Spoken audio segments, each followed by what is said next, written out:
Okay, ladies and gentlemen, it's 6 p.m. We're ready to start our public hearing. I'd like to welcome everyone out tonight to this public hearing for the Greensburg Municipal Airport Runway Project. My name is Greg Davenport. I'm Vice President and Director of Environmental Services for the consulting engineering firm Butler, Fairman & Cypher in Indianapolis, Indiana. I would like to introduce some individuals that we have with us this evening.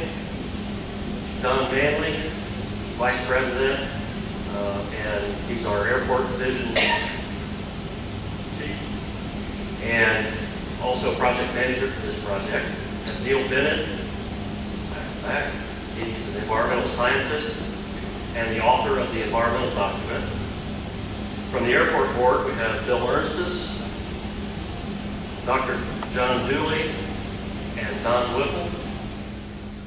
From the City Council, we have Terry Wagner, Lynn Pebby, and Blake O'Mara. From the County Council, we have Larry Meyer, and we have former Mayor Gary Bailey. Welcome. When you came in this evening, we had some sign-in sheets at the back table. If you did not sign in, please do so before you leave this evening, so we have a count of everyone that was here. And we also had back there a comment sheet and a speaker schedule list. For tonight's public hearing, we placed a legal notice in the newspaper, the Daily News. The legal notice indicating tonight's public hearing within 30 days of this public hearing. We also placed a copy of the environmental document. It was contained in our office and also here at the Greensburg City Hall 30 days in advance of this public hearing. We did have some additional requests for personal copies of the environmental document, so what we did was we placed it on our website and sent the link to those that had requested the copy so they could download it.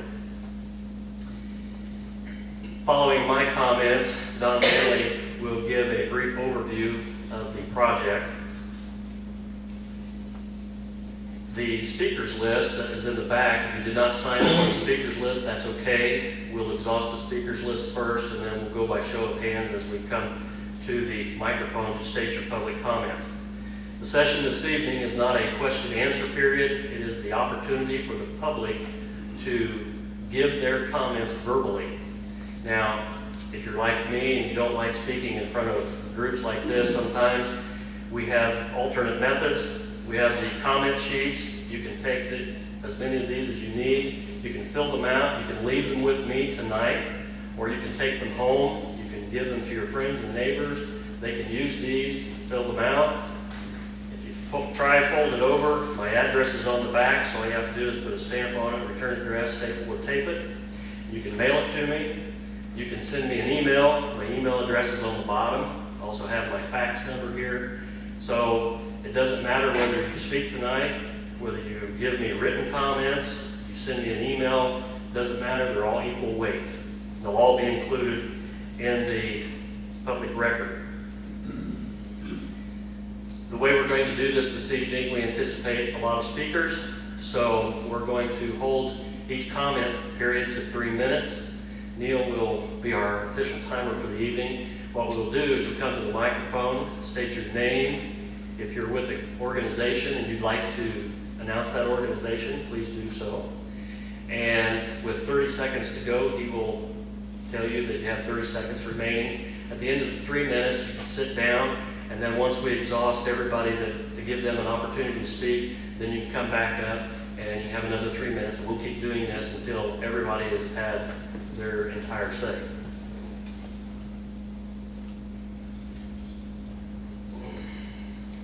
The legal notice that we placed in the newspaper indicated that the public record would remain open 10 days after tonight's public hearing. Due to some requests, we've extended that for an additional 11 days, or a total of 21 days. So all comments need to be mailed, postmarked by September the 4th, which is a Tuesday, 2012, or emailed or faxed to me by September the 4th. That is our date.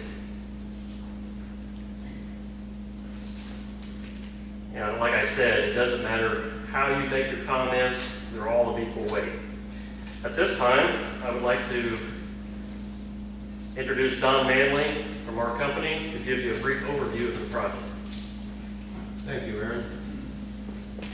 And good evening, everybody. Thank you for attending this hearing session. And I would like to discuss with you the proposed project. We have two exhibits here, proposed project, one on the large screen and the board over here, which you can peruse after the hearing. The proposed project involves a land acquisition of approximately 187 acres. No chair. And it shows on the property table the acreage we're talking about and the landowners. The proposed project also includes a new runway. The new runway is an orientation of 10 degrees to 190 degrees. The new runway is located in this orientation. It is located westerly and southerly of the existing runway, and also includes a connecting taxiway from that runway to the existing terminal apron. The proposed project schedule is anticipated to last approximately 10 years, and that is a full build-out of what this environmental assessment's for, and that also is subject to the financing. The project also follows federal guidelines. The federal guidelines are dictated by the FAA standing for Federal Aviation Administration. The FAA guidelines can be found on the website. The website is faa.gov. I have one of the documents up front, up here. Anybody that's interested in land acquisition, we have a land acquisition policy by the FAA. This brochure will help everybody understand what the policy is. So you're welcome to come up after the hearing and review it. With that, that's this project, and I thank you. Aaron? Thank you, Don. At this time, we'll begin recording your comments for the public record. What we will do is I have the speakers scheduled, and I will just start at the top, and we'll just go down the list. Please come up, state your name. If you're with an organization and you'd like to state that as well, please do so. And like I said, you will have 3 minutes. At the end of those 3 minutes, we'd ask you to please sit down until we get everyone else up here to give their comments, so everyone has the opportunity. And then we will call you back up, and you can finish your comments with another 3 minutes. At this time, the first speaker is Norb, and please forgive me if I mispronounce your name. Norb Hoeing? Hoeing?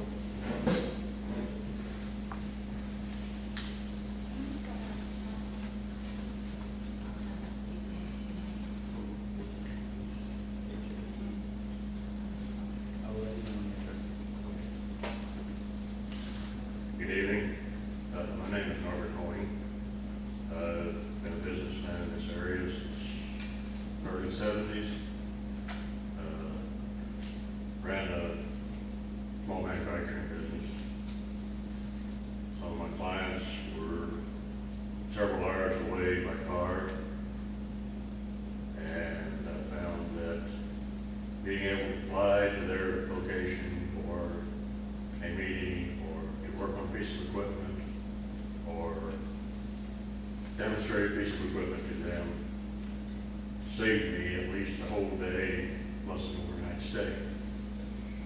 And I know back late 50s, where the interstate was coming through, there was a lot of discussion, pro and con.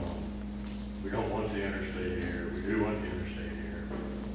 Well, it wound up coming through Greensburg. And because of this, Greensburg picked up a lot of industry because we had access to it. And I think this airport expansion follows along the same lines. Business people need to be able to get back and forth in a reasonable amount of time. And air is by sure the quickest way to get any place that's more than an hour to drive away. So I think if, you know, this community wants to continue to grow, if we want to bring in business, keep our business, we need to see this project go forward. And I thank you. Thank you. Second speaker is Richard Reed.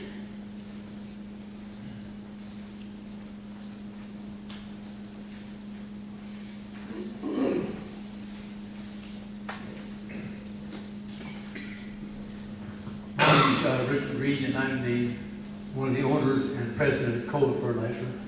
And we do business in 3 states, Indiana, Ohio, and Illinois, and have multiple locations where we fly to and take our management people and employees. The expansion of our business in the last 25 years has demanded that we move out of the state to do these areas, and now we're going into Tennessee and Kansas, which we fly quite often. We also are concerned that the safety of our employees and our management team, what's existing airport we have.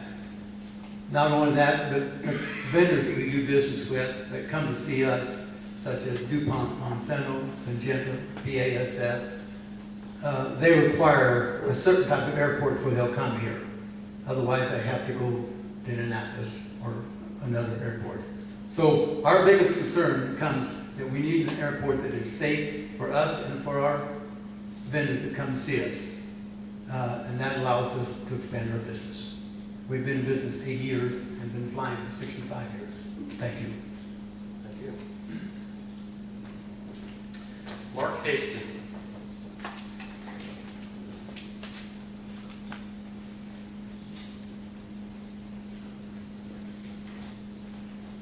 Yes, I'd like to say I'm opposed to this airport.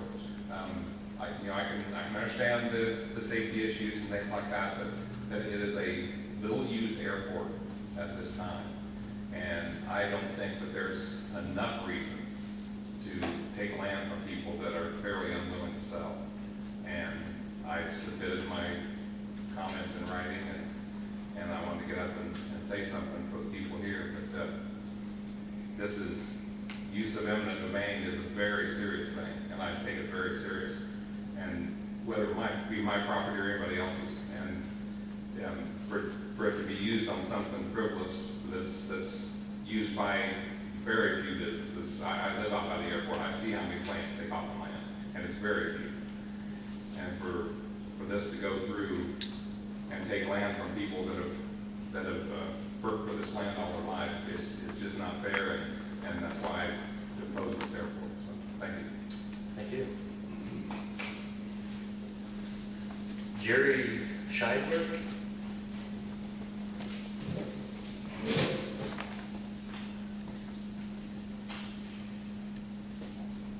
Yeah, my name is Jerry Scheidler. I'm in favor of this expansion because we need to do anything we can to create new job growth in this community.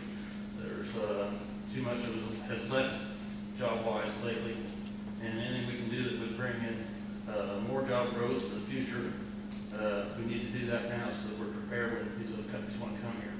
Thank you. Thank you. Greg Westrup.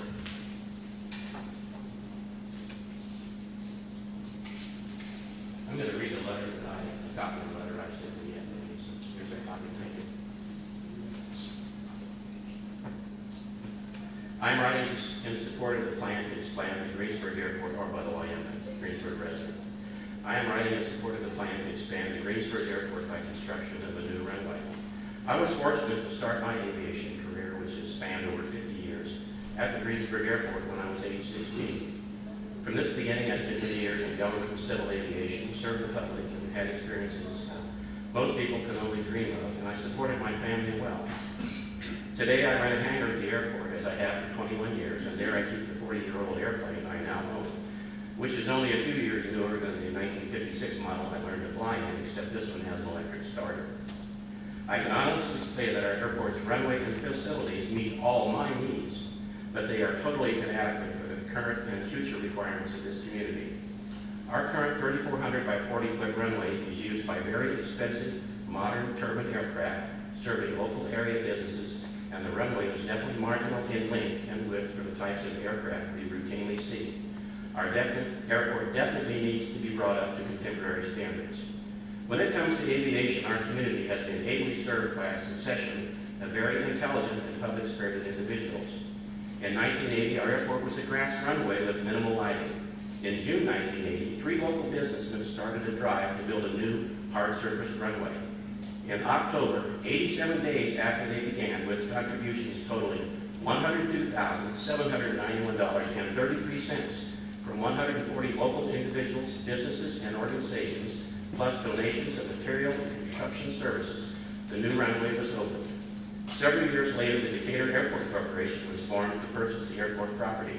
This corporation deeded the runway to the city and county, constructed new hangars, modern self-service fueling facilities, and maintained the property in an exemplary manner. Now another group, the BOAC, with the city government, is working to make the airport a necessarily more capable facility. With an expanded airport would come additional benefits in the area of safety, although the existing runway meets federal standards regarding clearances from the adjoining recreational facilities. The new runway will shift approach and departure paths further away. In another area, some additional space should be available for public use on occasion, such as additional parking for the recreational facilities, and much of the airport could still be used for agricultural purposes. Finally, some opponents to the airport expansion have claimed that a new runway is not needed. A few years ago, the railroad, which serves Greensburg, wanted to tear up the tracks because they weren't needed.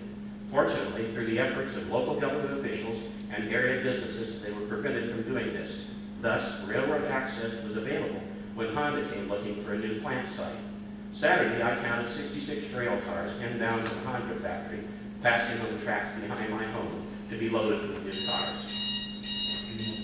No one, can I find the last? No, we gotta stop at Okay. 3 minutes, and then you can come back up and finish it. You have me. Okay, thank you.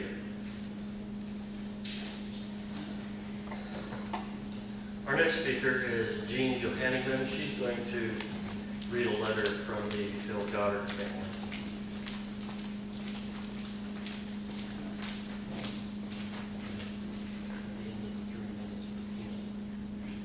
Then I start. Then you can start. As many of you probably know, Mrs. Goddard passed away and her services are tomorrow, so the Goddards could not be here tonight, so they've sent this to be read. My comments are predicated on a decade of frustration and much disappointment. I believe this project has been mishandled from the beginning. There has been a disregard and or lack of empathy for the landowners and general citizens of the community relative to a misplaced understanding of a need for the proposed project to have excitement over obtaining low-cost federal money for a project that is not needed is bad government. It is bad local government, and it is even worse federal government through the FAA to be wasting federal tax money for an unjustified project.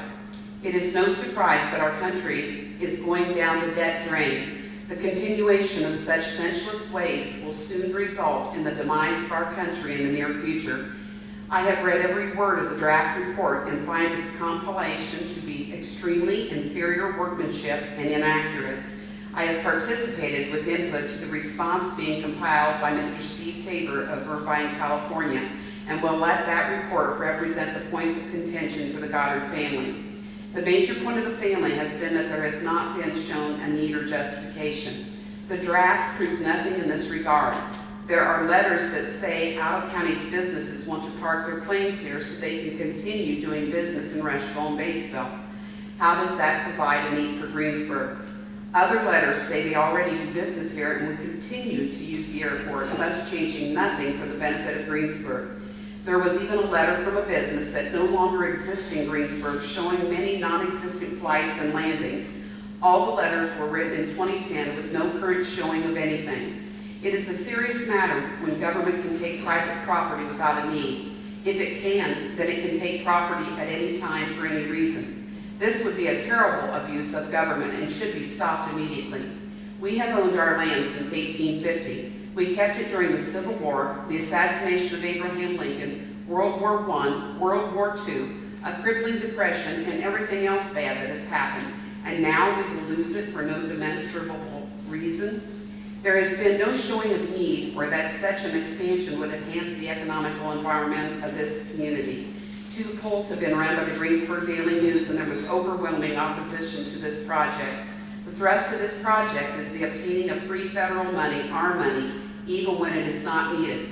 This point has been propelled by the engineering firm that is involved and who has benefited greatly from a monetary standpoint. This monetary thirst overrides the concerns of local landowners and citizens. In closing, I direct your attention to IC 822-2-5. I believe that such a project is under the approval and supervision of the City Council. The first... Our next speaker is Jean Johanna. And this is for Jean's personal. And I was on the alternate site selection committee. My understanding of that committee was that we would evaluate and find the best alternate site to be submitted to the FAA for the comparison with the current site of which site would be better.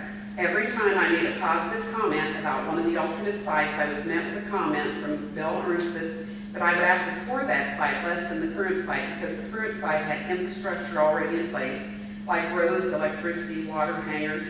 There was never any alternate mention of any advantages of any of the alternate sites. With the understanding that the professionals at the FAA would be comparing the original site with the site we selected, I signed off on the alternate site study in good faith, believing what I had been told. I cannot speak for what the others were told or not. Later, as the meetings progressed and I realized what had been done, I naturally started to object. The goal of the BOAC was to come out of that alternate site selection committee with a synopsis that the current location was the only location. And there was, in my opinion, subtle coercion and misinformation that accomplished their goal. There are plenty of emails to Jack Delaney to substantiate the statement I am making here, and I have a record of them as well. I also had to miss one of the meetings due to some surgery. At the previous meeting, we were given maps and scales and asked to locate as many possible alternate sites as we could. I took the time and did this. I also consulted one of the landowners who had done this on his own previously and made sure to incorporate those sites as well. Then I went to the next meeting. I was told they already had it down and that the sites I had were dismissed. To show there were others who believed the FAA would be assessing 2 sites, the current and an alternate site, and then would choose between the 2 that I stated above, here is a quote from the Greensburg Daily News from a public meeting. The council were aware of the risks of going it alone. They also understood the concerns regarding the sites. The airport board would need to submit 2 site proposals to the FAA, and the federal entity would choose one to fund at its discretion, which left them a little uneasy. However, with the 2 sites chosen, the existing site and the original Honda site near New Point, the council forged ahead, even though they all seemed to prefer an alternate site. To further show some proof that the board really wanted the expansion to take place at the current location, there is this quote from the Greensburg Daily News. For nearly 2 hours, the members discussed the situation. The talk centered on whether a site search was necessary when they felt the current airport provided the best location. Eventually, they agreed to start the search. I'll finish at that point and I'll take an opportunity to come back later.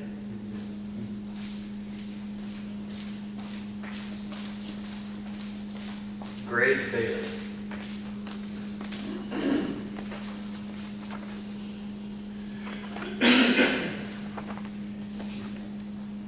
Good evening. My name is Gary Bailey, and back in about 2001, I was the mayor here in Greensburg, and I kind of got this whole ball rolling for everybody here tonight. And what we was looking at, I had spoken to mayors all over the state about airports and the pros and the cons, and nearly every mayor that had an airport wanted a bigger airport, and every mayor that had no airport wanted an airport. Talk about the advantages that it gave the city. So we, with that in mind, basically what this breaks down to is this airport is a piece of infrastructure. Just like if we were to build a new fire station or a new road or a water treatment plant, it's a piece of infrastructure that makes the city more attractive for incoming business. And if you break it down to its simplest terms, that's what it is. It just makes the city more attractive. Morton Marcus, a renowned economist from the IU School, or Kelly School of Business down at IU, spoke here in the city. And he said that if the city did not go forward with this project, and I don't really want to quote him because I don't remember his exact words, but basically we would be a laughing stock if we let this get away. If we let this project get away and not build this infrastructure with what we have available to us today, it would be a huge mistake. Now, that's coming from an economist, not only well-renowned in the state of Indiana, but well-renowned in the whole nation, speaking on that. This thing for 11 years now has been debated, it has been surveyed, it has been studied, it has been argued, and then all over again. There's nothing in the reports, the environmental studies, to indicate that it should be anywhere other than where it's at. As Mr. Westrup said, the approach and departure lanes will be further away from the ball diamonds out there. It's been 11 years. If you'd have told me in 2001, I knew it was going to take a while, but if you'd have told me in 2001 and in 2012 the first spade of dirt had not been turned, I wouldn't have believed it. It's time to move forward. It's a worthy project that will not only benefit us today, but will benefit us tomorrow, your kids, my kids, the region. It's not just a City of Greensburg project. It will benefit everyone in the area. Thank you.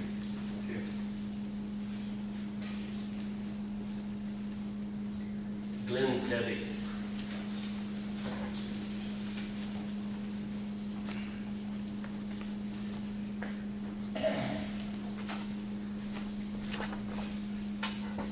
Good evening, my name is Glenn Tebby. I'm a resident of Greensburg, Indiana.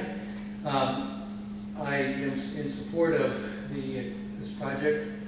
It's something that will benefit this community for many, many years to come. It's in the best interest of all of us, and not only from a safety standpoint, but from just an economic well-being and growth of this area. Dennis Dickman.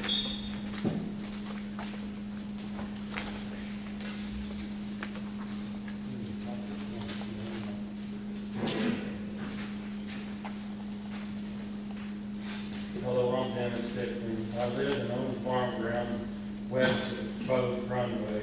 Although none of my farm ground is being taken, I'm personally concerned about any restrictions for my property. I plan on installing a pond and gas well in the near future. This farm has been in the family for 6 generations now, and I feel my owner's rights will be violated by this proposal. Also farming to Frank Marwell and Brenda Bruin's farm, which is part of the proposed plan. Part of this area is a government waterway which I installed and responsible for. I also receive payments for this project. If I break the contract in any manner, I have to pay back all the costs involved for that installation. I have 9 years left on this new contract. This is a sizable amount that I'll have to pay back. I'm also on the Narwhal farm. I'm worried about the extensive tiling systems going under the proposed runway. There are 2 houses close there that have basement trim hooked to these tiles. The tile for there was installed in 1981. Also, how will the surface water be rerouted? Or does it go under it, in the center, the culvert? I personally farm those fields and need to know. I've followed this proposed expansion since the beginning. Since Skydive has left the area, the skies are rather quiet. Which leads me to ask, is there a need for such a costly project? Thank you. Thank you.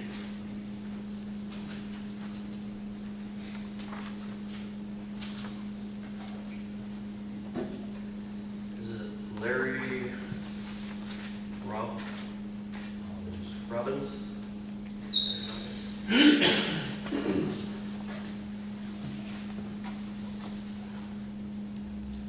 evening. I am one of the property owners that will be affected by this project.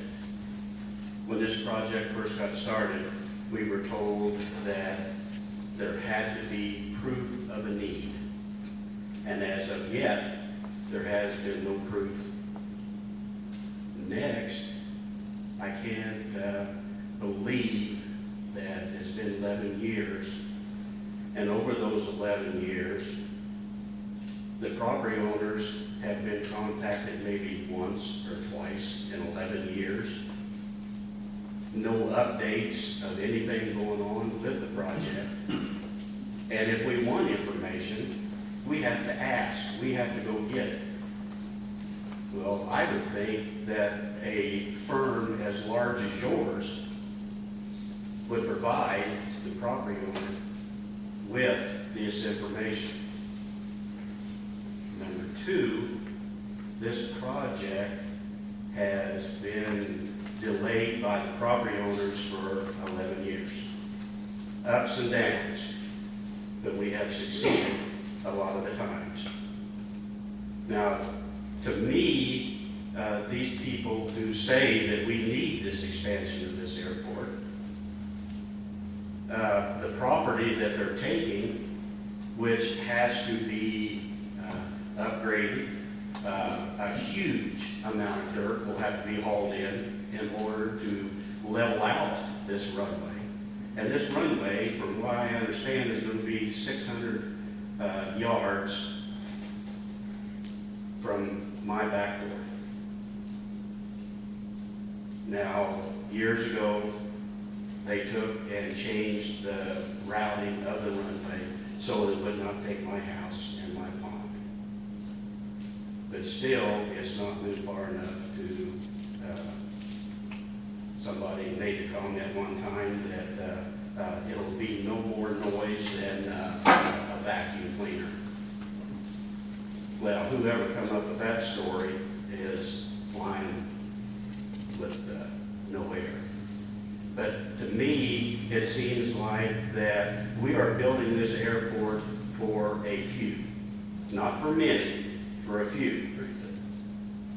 So to me, we need this proof why this airport needs to be expanded, built, and to spend taxpayers' money. So how can you come up with a project if you don't have the proof of a need? Thank you. Norma Wall.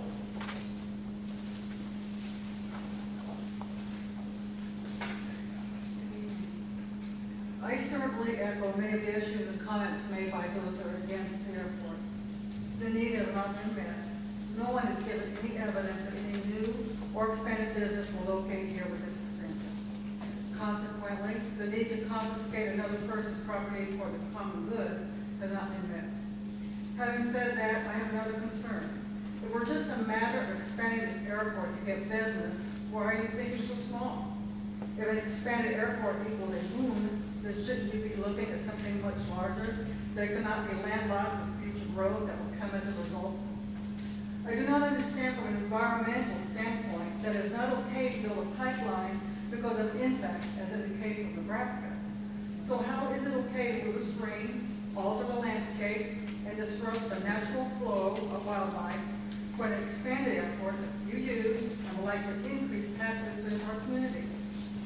To use eminent domain to expand the airport without a proven need is wrong at every level of intellectual understanding. Here's my question. When is it ever right to take something that does not belong to you? No matter what price you may pay for that property, if the family does not want to sell it, it is land seizure. That is just the land you may purchase. What about the land or homes that become unusable and unsaleable? Thank you. Thank you. Don Wall.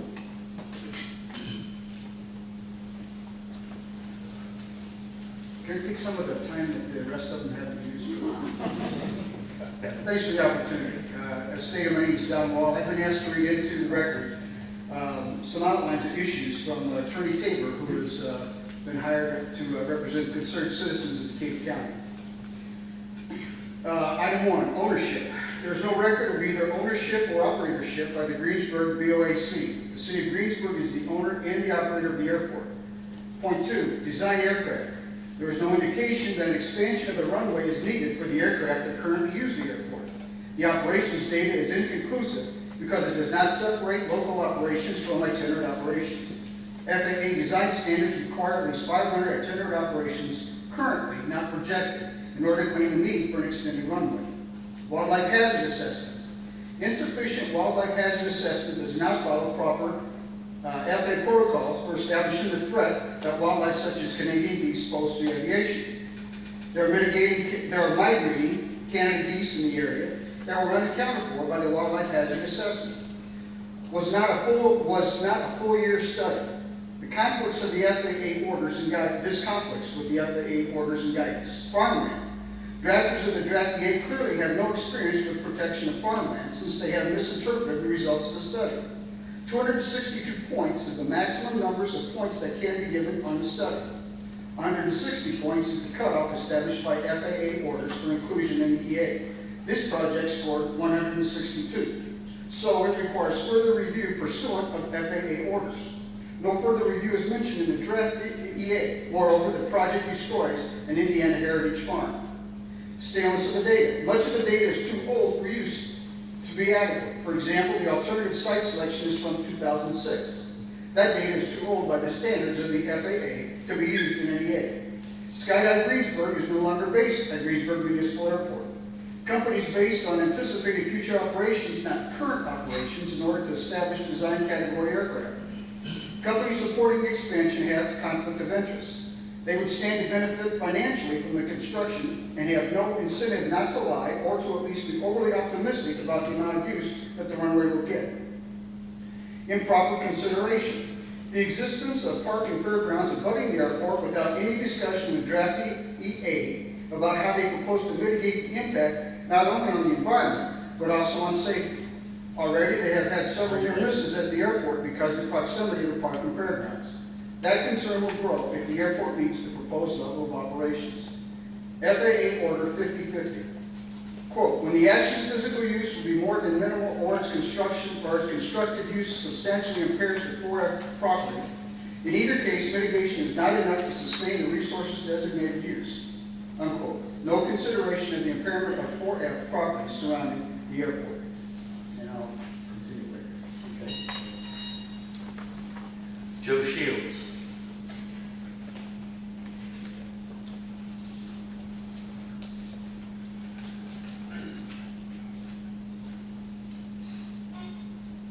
Columbus, Ohio, State your Las name, please. Vegas, Nevada. State your name, please. Joe Shields. Okay. Columbus, Ohio, Las Vegas, Nevada, El Centro, California. I worked in those three towns for airlines. Been a lot of years. I can't remember much about it, so I don't fall back on that on knowing anything. But based on what people in the city of Greensburg, the majority of them, are saying and feeling, and we go to the people that want, and I would like to have an airport, a better one, a bigger one. I don't think that right next to this population is a good place for it. It'd be better served to be on the other side of the interstate where the pilot can say, oh yeah, that's Interstate 74 and 3. And it will only affect one or two people, one of which is here tonight. And wants this airport out here, of course. But the thing is, yeah, we want an airport, but we don't, at this point in time, because of the economy, really, I don't feel we should even consider it. I really don't. And I don't think the majority of the people in the community feel that way either. If you want to consider something that will help us, a bridge over the railroad down here on what is next to Maddox auction, to keep that from being blocked. I think somebody said they observed 66 cars going through. We have a life and death situation on the other side of that road, and they can't get through, then of course somebody's going to get hurt. Nobody thinks about that. They're thinking about putting in planes right next to the mass population of this community. And I don't believe in it. Initially, when you started it, I think the qualifications for the federal people was that it had to be more than a half hour to another airport. In Columbus, Ohio, we had a guy check it, and it was something like 28 minutes, okay? And we have Shelbyville right off the interstate. And if somebody wants to have an airport here because it's convenient to have their suppliers come in, you've got to think of their suppliers. A lot of times, these salesmen and the people that want to deal with the people here want a few minutes of free time to think about what they're going to say when they, pardon? 30 seconds. Okay, that's enough.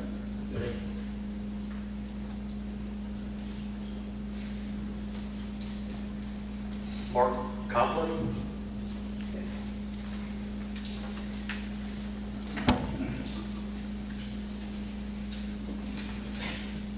Thank you. Mark Copland, resident of Greensburg, and I speak on behalf of the Greensburg Decatur County Economic Development Corporation, of which I am the executive director. I speak from 25 years of experience in economic development. I'm going to speak from a little different perspective because most of that was spent in southeastern Tennessee, a little bit of Georgia, and North Carolina. I'll try to give some examples where I've seen airports do very well in communities. First of all, a city of this size, Dayton, Tennessee. When they lengthened the Mark Anton Airport there to over 5,000 feet, they became the most industrialized community in southeast Tennessee. That includes Chattanooga. Athens, Tennessee is located in a similar situation to Greensburg.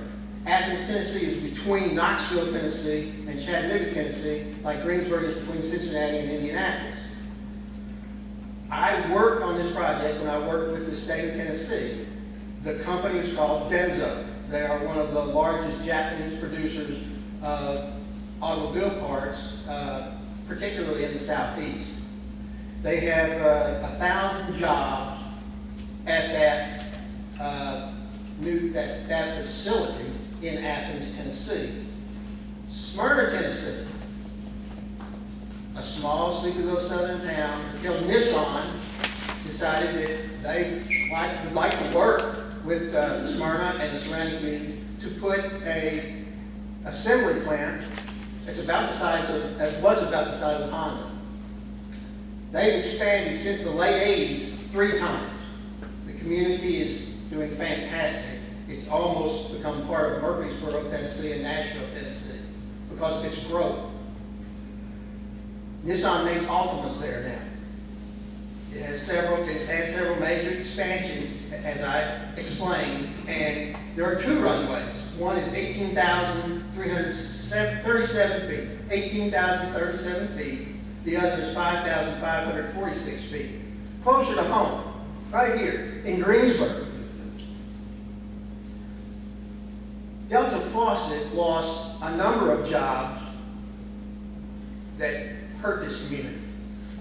One of the reasons I understand Delta Faucet lost jobs was because it needed a longer runway, it needed a longer airport, went to Jackson, Tennessee, the fastest growing city in Tennessee, to the McKellar-Sipes Airport that has a 6,008-foot runway. Airport's not the only thing that makes for a great community economic development package, but it's a very strong part of it.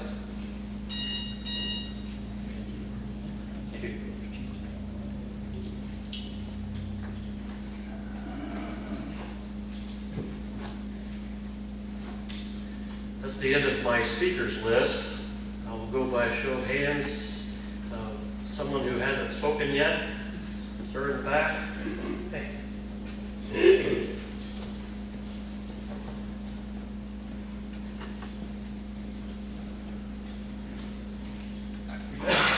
My name is Ted Dornick. I got here late. I was working up in Indy, and I apologize for that. I'm going to speak from a logistical standpoint. I've been in logistics probably 25, 30 years now. Major company here in town, and now I work for a logistical company up in Indianapolis. Here in town, we didn't fly parts in every day to keep manufacturing running.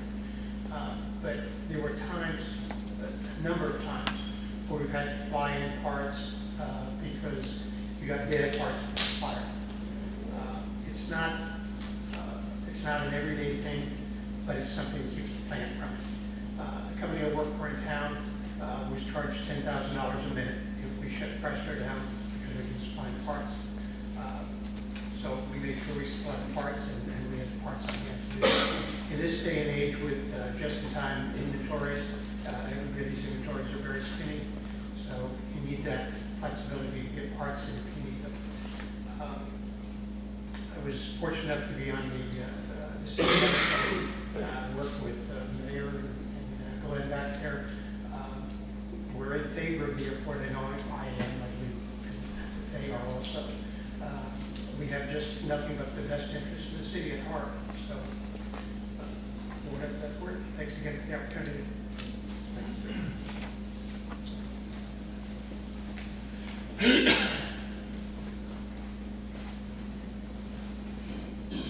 I'm sorry, I came in late too. My name is Don Horan. I'm a local business owner. I've owned several businesses here in town, and we've employed numerous folks. Both the businesses I've owned and some tenants that I have in one of my commercial buildings use the airport regularly. But on another note, I spent some time at the Columbus airport in the last year, in Columbus, Indiana, and I noticed a lot of freight being hauled in, and I talked to one of the linemen there and asked him, where's the freight coming? Where's it going to? What manufacturing companies? And the funny thing was, even though we don't have a lot of manufacturers here talking about it tonight, they're using the airport over there and driving back over this way, which I can't believe would be too economically feasible. So I gotta believe it's gonna benefit and help our economy grow here directly with an increased large runway. Thank you.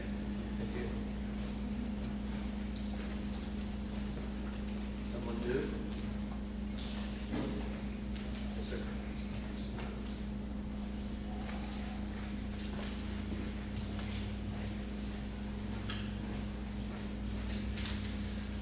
My name is Jeff Martin. I'm a former resident of Greensburg. I left about 30 years ago and had a career in the military, and I just never resettled back in this town, but I've taken an interest and I've argued on topics online with some people that are pro-expansion.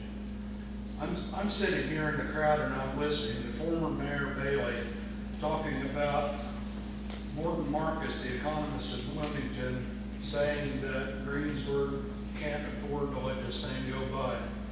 Well, I'm not saying that Greensburg doesn't need a bigger, more improved airport. I agree with very much a lot of the things that the expansion people are saying, but I'm asking why at that location? You know, the proposal is out there for high-speed rail to pass right through here, and why that hasn't come up in the discussion to co-locate an airport near a high-speed railway and get some federal money for a terminal. I mean, there's a number of things that could be done. You could, not only the airport near a railroad, near an interstate. If you really wanted to think bigger term, you could invite state government to bring a National Guard or a reserve military unit and put it on the backside of the runway and get some of this federal and state money in to build and to maintain it. And these are the things that I've been arguing about on topics. I don't know why you're firm to Mayor Bailey. My question would have to be if this thing has been kicked around for 11 years and has been prodded and discussed and studied and all these things. My question is, was the right question asked to Morton Marcus? Was it ever asked to him about what is the possibility of combining an airport with high-speed rail and also nearby interstate? You know, so maybe the questions that was put to Morton 11 years ago is appropriate, but this is 11 years later and the parameters have changed. And that is what needs to come into the discussion. Thank you. Thank you. That's all I hand over here. Yes, sir.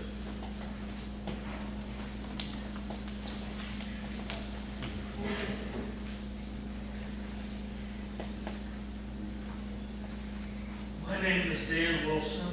I'm a resident of Decatur County.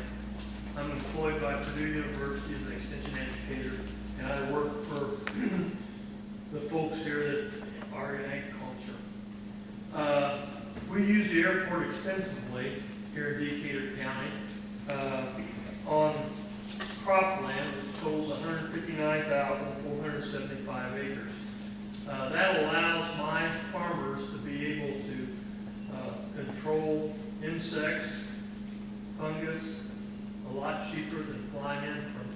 Shelbyville, down at North Vernon. And I'd also like to state that my agricultural base here in the county, as far as tax base, is 54%. And it has a lot to do with what's happening in the last few years as far as the opportunity to control our pests and provide the farmers with ease and application, because that window keeps getting small. Thank you.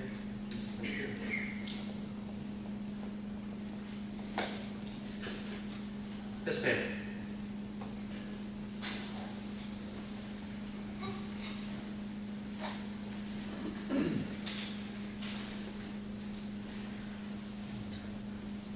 My name is Deborah Kilgore-Geis Potter. I'm not originally from here. My folks were here when my father retired from the service. Since that time, I have moved to Seymour. I currently live in Greenwood.